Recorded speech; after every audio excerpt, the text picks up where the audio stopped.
You're listening to Synergy to Synastry, the podcast where two corporate girlies called to follow their intuition take you on a journey of self-exploration through metaphysical modalities. I'm Christine, intuitive coach and clairvoyant. And I'm Renee, psychic intuitive and astrologer. We're excited that you're here and honored to be your spiritual guides. If you enjoy this podcast, make sure to subscribe, rate, and review wherever you listen. It helps listeners find our show, plus it automatically enters you into our raffles to win a free psychic reading. Now, let's get into the episode.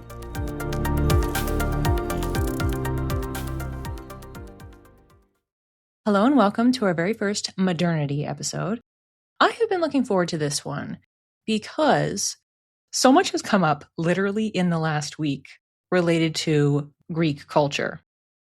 So to break down the timeline here, I recorded the Greek lore episode. If you have not listened to that, please do head back in the feed. It'll be the episode right before this one. You'll hear me offer a foundation for the lore conversations throughout this season, as well as dive into specifically Greek lore. And I do share a bit of my connection to it as somebody who has Greek ancestry.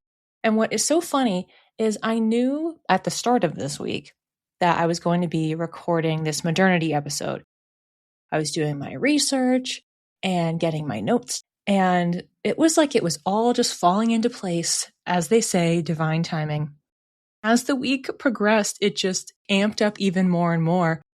To place us in time, I am recording this the day of the opening ceremony for the Olympics. I will be talking about that more in this episode, but obviously that is a huge historical marker connected to Greek culture. Yesterday, I was on a work meeting, and it happened to be with a vendor that we're collaborating with who, you guessed it, is living in Greece. So I was picking her brain, and she was bringing up this whole thing about if you look at the last name, it tells you where your family was from in Greece. So then my mom and I were doing all this research on it, and we actually have an ancestry book that my aunt had created some years ago on our family genealogy. And we discovered that our specific Greek ancestry is tied to Sparta. And I was like, that is so sick, because it's like one of the major cities that is talked about historically. Then I'm in a meeting today. Somebody was using an analogy and started talking about Sparta. And I was like, what is going on? Because, of course, I knew that this recording session was on the schedule for this evening. So it has been compounding as the week has progressed. And, of course, after I record this, I'm going to be heading down to our living room and watching the opening ceremony replay. It is certainly a time, and I am fully steeped in Greek culture in the present moment. So with that, I am going to be picking up where our last episode left off, discussing the spiritual side, rituals, practices, how that is present in current day, because of course, you can't have a Synergy to Synastry podcast without talking about divination, intuition, all that fun stuff. So I'll be starting there, and then I'll get into more on the Olympics because I had to go on a whole side tangent and research that. And then I'll talk about language and pop culture references. So how we are seeing, just a sample because there's so much, how we are seeing ancient Greek culture and Greek lore present in today's society.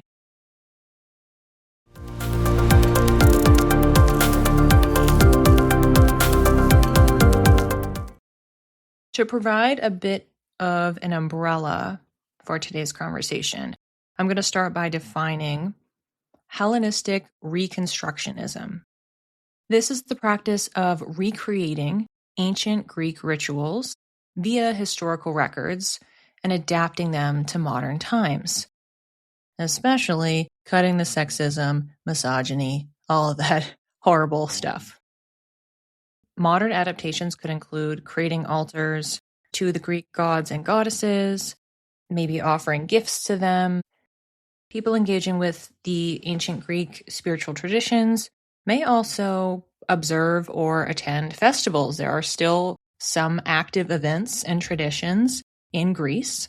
So if you live there, you're more likely to be participating. However, I'm sure that there's some pockets of highly concentrated Greek populations around the world where some of these cultural events are present. You also could meditate with the ancient Greek symbology. As an example, maybe you are holding the caduceus, Hermes' staff. It's two snakes swirling around the main staff, and then there's wings extended out of the top. I'll include a picture on social media, but if you want to look it up yourself, it's spelled Caduceus. A small token, symbol, statue, anything that is in reference to any of the lore tied to the Greek gods or goddesses. Maybe you're sitting in meditation holding that, or around you, or maybe it's clothing. You're draped in something that is symbolic and tied to those stories. One of the festivals that I ended up doing a whole deep dive into because it was incredibly fascinating, Thesmophoria. This is a women's only exclusive festival that traditionally celebrated the cycles of life and fertility. This festival was a 3-day-long event. Most of the time it took place in October, some reporting that maybe it would fall in early November. It varied a little bit. And it was dedicated to the Meter, who is the goddess of harvest and agriculture, hence the fertility piece in this conversation, as well as her daughter Persephone, who was very famously abducted by Hades. That is the cycle of life and death. She would spend 6 months in the underworld and then 6 months up here with the plebeians. These events, as I mentioned, were women only, and I don't say that lightly. There are reports, there are ancient artifacts depicting this. If men tried to spy or interrupt festivities is not even the right word, because it was a very sacred, extended event and experience. If men were invading that space, they would literally be punished, castrated, assaulted, etc. This was very, very serious. And of course, of note here, this is one of the only times where women who were participating actually had access to weapons in order to do this harming as a means of self-defense, protection for the sacredness of the ceremonies. And the reason that they had these weapons is so that they could perform their sacrifices. If you want to get more details on the specifics of what they did each day, I do have a link in the show notes where you can read more. In the modern day, fun twist here, because you're like, how are we celebrating this now? We're not having people off doing sacrifices, doing 3-day events. Ain't nobody got time for that.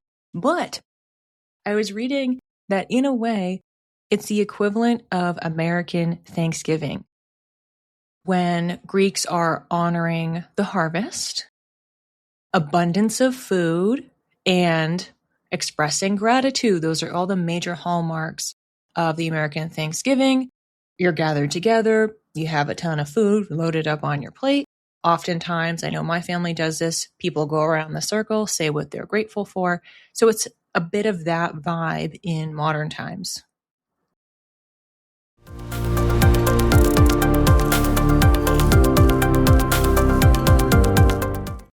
Speaking of celebrations and gatherings of people with global impact, have to talk about the Olympics. The modern Olympics, as we are really experiencing them today, is traced not back to the way ancient period that we were talking about with the 300 BC to 300 AD. The modern Olympics link back to 1896, where the games repeated every 4 years. And at that time, it was in August. And that's because it linked to an ancient festival, Panhellenic. And this was a festival that was in Athens. Athena is actually in that name. Our girl, who we talked about last time. These weren't the Olympic Games. They were the Panhellenic Games. But where do those come from? There were iterations previous to that, according to Greek lore, played by the actual gods themselves, like Mount Olympus, the Olympiads, such as Apollo racing Hermes and Heracles wrestling everyone and their mother. The original run of the people version of the Olympic Games, inspired by that Greek lore, happened during the Hellenistic period we've been talking about. There were races, jumping events, discus, javelin, wrestling, pentathlon, which was all of the aforementioned ones, as well as boxing. So those were the only sports included at that time. They also, over time, added music and equestrian competitions. Of course, now we have so many more. Back in the Hellenistic period, the prize was 40 liters or 10.5 gallons of olive oil from a sacred grove. Mentioned this previously in the lore episode, but the olive tree associated with Athena is the iconic symbol, olive oil being a top export for Greece across the globe. That naturally has evolved over time. We're not being handed big jars of olive oil if we win Olympic medals.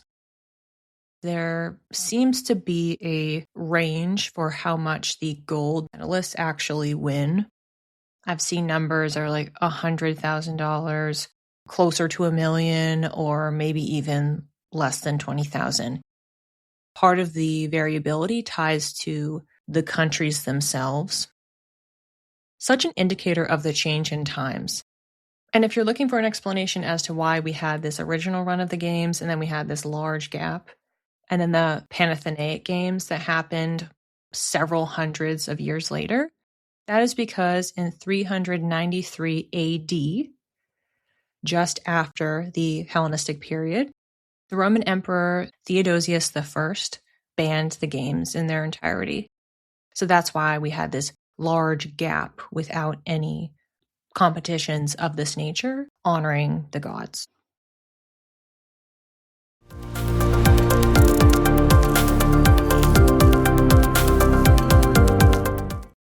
Last episode, I talked about how the Hellenistic period in ancient Greece had such a huge, rippling, and continuous impact on global culture when it comes to language in particular. It's estimated that more than 150,000 English words and phrases have ancient Greek origins. Some specific examples that tie to lore are Achilles' heel, someone's soft spot or weakness that is directly linked to stories in Greek lore. We also have a Herculean task, in reference to Heracles, also known as Hercules, who completed the 12 labors. Arachnophobia. Arachne was a woman who was turned into a spider, and then phobia also originated in this time, and it means fear of. And those are just a few that I found really quickly. And there are other countless representations of these stories being retold, reimagined, or made reference to throughout pop culture. As an example, we've talked about Harry Potter a few times on this podcast. Hermione is the daughter of Helen of Troy and the King of Sparta. Mary Shelley's Frankenstein was inspired by the story of Prometheus, who I spoke about very briefly, who was one of the 3 deities that was involved in the human creation story. For Matrix fans out there, Morpheus, the god of dreams. Cusco from Emperor's New Groove. This one I was really surprised by. This was actually based off of Metamorphoses, which was a myth about a rude young man who was transformed into a donkey and had to redeem himself before he was changed back into a human. Because this Disney adaptation was set in South America, he was turned into a llama instead of a donkey. But the premise is pretty much the same. There's also countless other movies and book series, just to rattle some others off. The Percy Jackson series, a book series that's been adapted to film and is currently ongoing as a TV series. Pan's Labyrinth. Oh Brother, Where Art Thou? All of the Thor Marvel movies. And countless modern retellings, such as the Stephen Fry series that I mentioned, Song of Achilles and Circe by Madeline Miller. Once Upon a Time TV series, Throwback, loved that show, that has some characters who were linked to Greek lore, as well as Disney and other fairy tale characters.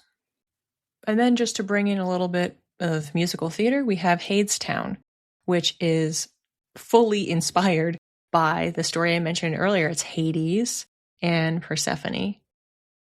And I have to mention, because I am so excited for this film to come out, my guy, Christopher Nolan, I see every one of his films.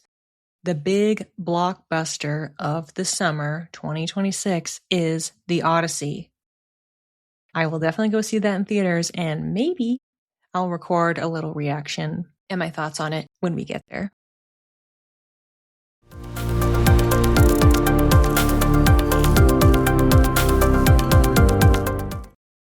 The last thing I'll highlight to close out our Greek modernity episode and transition into our conclusion, part 3 of our Greek lore mini-series, I'll tease a little bit about divination tools and methods. I wanted to look at the association between Greek lore and the chariot card in tarot.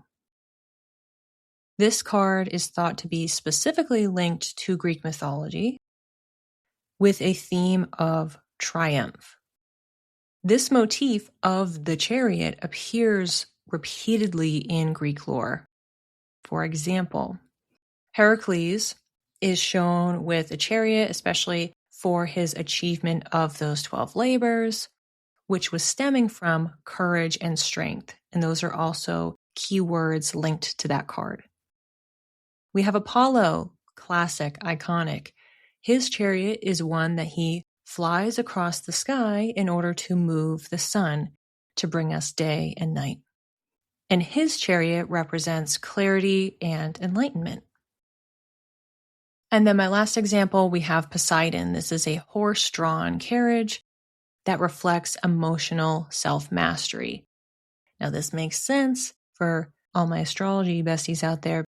Poseidon's Roman name is Neptune, and Neptune in astrology is a planet linked to our intuition and our emotions as well.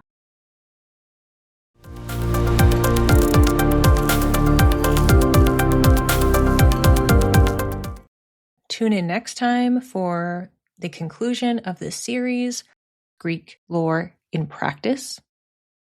Please let me know in the comments, by sending an email, messages on social media. What did you think of this episode? How have you been enjoying our mini-series format, Greek culture? Any questions that you have, things that you have been inspired to learn? Or were there any revelations from today that surprised you about how present Greek lore has been in your life? As a little tease for next time, not only am I going to be talking about ancient Greek divination methods and tools, but similar to our divine exploration episode in season 2, I'm going to be selecting practices inspired by ancient Greek divination, experimenting with them, and then reporting back in that episode. Thanks for listening. If you'd like to learn more, the resources we used to prepare for this episode are listed in the show notes. If you're curious to develop your intuition, we've partnered with the Nuurvana Be Light program to give our listeners a $500 discount on tuition fees. Email us for more details and we'll connect you with the founder, Deganit Noor. Want to connect with us? You can reach me, Christine, at Channeled by Christine with 1 L on Instagram. And you can reach me, Renee, at _read by Renee. Or connect with us both via email at synergytosynastry@gmail.com. Keep your spirit curious and your aura sparkling. We'll see you when the stars next align. Cat, I knew I was going to do this. I said to myself, I am not going to know how to say this word. Maybe I should write down the phonetics. And then I said, that's a problem for my future self. I'll just look it up when I'm recording. Pronunciation, please. Caduceus? What? Caduceus. That makes so much more sense. Okay, just scramble the letters. Alrighty. Snack break.